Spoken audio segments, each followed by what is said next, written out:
और वही साधुओं के सबसे बड़े अखाड़े जूना अखाड़े की ओर से कुंभ को लेकर की गई नगर प्रवेश धर्म ध्वजा और पेशवाइयों की तिथि की घोषणा के साथ ही महाकुंभ 2021 की उल्टी गिनती शुरू हो गई है। जूना अखाड़े के संत और अखाड़ा परिषद के महामंत्री हरिगिरी ने बताया कि आगामी 25 जनवरी को जूना अखाड़ा नगर प्रवेश करेगा। 16 फरवरी को जूना अखाड़े का धर्म ध्वजा पूजन होगा। जूना अखाड़े के साथ अग्नि अखाड़े की पेशवाई 27 फरवरी को निकाली जाएगी। 1 मार्च को आवाहन अखाड़े की पेशवाई निकाली जाएगी। तो अब देखिए, कुंभ को लेकर तमाम तैयारियां जो हैं वो सरकार की तरफ से, स्थानीय प्रशासन की तरफ से लगातार की जा रही थी कि जो भी श्रद्धालु यहां पर पहुंचेंगे उन्हें कोई भी कमी ना हो। लेकिन ऐसे में अब जूना अखाड़े ने पेशवाई की तिथि की भी घोषणा कर दी है।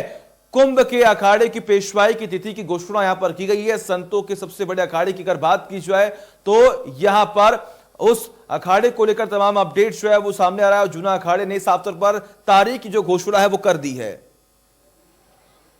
और तमाम जानकारी के लिए हमारे साथ हमारे सहयोगी धर्मेंद्र जुड़े हुए हैं। धर्मेंद्र, जूना अखाड़े ने यह तारीख तय कर दी है कि आखिर पेशवाई कब निकाली जाएगी, और फिलहाल अगर हम बात करें तो कुंभ को लेकर तैयारियां जो है वो कहां तक पहुंची हैं?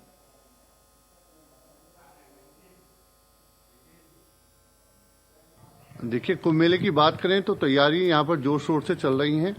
चाहे मेला प्रशासन की बात की जाए या अखाड़े के साधु संतों की बात की जाए, सभी लोग अपने स्तर पर यहाँ पर तैयारी कर रहे हैं। और क्योंकि कई आकर्षण के केंद्र इस मेले में रहते हैं, हालांकि ये साधु संतों का अखाड़ों का मेला माना जाता है और शाही स्नान जो यहाँ पर होता है उसकी बहुत आभा रहती है। लोग आकर्षण का केंद्र वो रहता है कुंभ मेले में। लोग उसे देखने के लिए भी दूर दराज से आते हैं और सभी साधु संत उसमें भाग लेकर यहाँ पर गंगा स्नान करते हैं। लेकिन उससे पहले कई धार्मिक कार्यक्रम जो अखाड़ों द्वारा किए जाते हैं, उसमें पहला जो मुख्य कार्यक्रम है वो पेशवाई, उसका नाम है, उसे पेशवाई निकाली जाती है। तो जितना भी लाव लश्कर होता है अखाड़ों का, पूरा अखाड़ा एक तरह का अपना शक्ति प्रदर्शन करता है। अपने उनके पास क्या क्या, कितने हाथी, कितने घोड़े, कितने सामान हैं और कितने उनके पास साधु संत हैं, तो पूरा एक तरह से उसे पेशवाई कहा जाता है। और उसे देखने के लिए जो शहर के लोग हैं या बाहर से भी लोग आते हैं, तो उसके जूना अखाड़े के साथ जो अखाड़े हैं वो अग्नि, अवान और आनंद अखाड़े हैं, उनकी भी तिथि जो घोषणा की जाती है पेशवाई की, तो वो भी जूना अखाड़ा ही तय करता है। तो कल देर शाम जूना अखाड़े के जो महामंत्री हैं अखाड़ा परिषद के, जूना अखाड़े के संरक्षक हैं हरिगिरी महाराज, उनके साथ अन्य अखाड़ों के पदाधिकारियों ने बैठकर जो पेशवाई की तारीखें हैं उसकी घोषणा कर दी है। और पेशवाई एक इतना आकर्षण का केंद्र कुंभ मेले में रहता है कि उसमें अखाड़े अपने शस्त्रों का भी प्रदर्शन करते हैं और जितने भी उनके पास लाव लश्कर हैं, घोड़े हैं, हाथी हैं, सब चीजों का प्रदर्शन उस समय किया जाता है। पूरे शहर में शहरवासी कह सकते हैं कि उसे देखने के लिए उमड़ते हैं। बहुत एक आकर्षण का केंद्र जो रहता है कुंभ मेले में ये भी रहता है। तो पेशवाई की घोषणा कब कब निकाली जाएंगी, वो जूना अखाड़े के जो संरक्षक हैं और अखाड़ा परिषद के महामंत्री हरिगिरी महाराज, उन्होंने ये कर दी। ठीक है, बिल्कुल। ऐसे में अगर हम बात करें तो अग्नि अखाड़े को भी लेकर अपडेट सामने आ रहा है कि उन्होंने भी 27 जनवरी की तारीख जो है यहाँ पर उन्होंने बता दी है, यहाँ पर की गई है। लेकिन ऐसे में अगर बात की जाए तो तमाम तैयारियां तो हो ही रही हैं। सरकार की तरफ से दावे किए जा रहे थे कि इस बार का जो कुंभ है वो बहुत ही भव्य होने वाला है।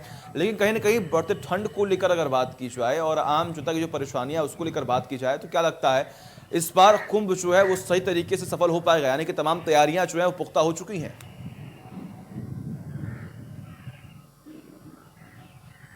देखिए, दावे तो किए जा रहे हैं, अखाड़ा परिषद हो या सरकार हो या मेला प्रशासन हो, सबकी तरफ से दावे हैं कि इस बार दिव्य कुंभ होगा, भव्य कुंभ होगा और उसकी तैयारी की जा रही है। लेकिन सबसे बड़ी जो चुनौती है ये कोविड काल का ये कुंभ है और कोविड के साए में इस कुंभ का आयोजन होना है। तो इसमें जो कोविड की गाइडलाइन है उनका पालन कराया जाना अपने आप में बहुत बड़ी चुनौती है और उसको देखते ही यहाँ पर इंतजाम किए जा रहे हैं। अगर ठंड की हम बात करें, जो पहला शाही स्नान है वो 11 मार्च शिवरात्रि के दिन ये पहला शाही स्नान होगा, तो ठंड तो लिहाजा उस समय कम हो जाएगी। लेकिन कोरोना किस स्थिति में होगा, जो आंकड़े हैं फिलहाल तो यहाँ पर कम हुए हैं, लेकिन उस समय आंकड़े क्या होंगे, क्या स्थिति होगी, तो अभी फरवरी में दोबारा एक राज्य सरकार की, सीएम की और अखाड़ा परिषद के पदाधिकारियों की बैठक होगी। उसमें आने वाले कुंभ का क्या स्वरूप तय होगा ये बाद में तय किया जाएगा। फिलहाल की अगर तैयारियों की बात की जाए तो जोर शोर से, चाहे वो अखाड़े हों, साधु संत हों या मेला प्रशासन हो, यहाँ पर तैयारी में लगे हुए। ठीक है, बिल्कुल धर्मेंद्र, बहुत बहुत शुक्रिया आपका तमाम जानकारी के लिए। लगातार नजर आप बनाए रखिए, तमाम अपडेट्स हम आपसे लेते रहेंगे।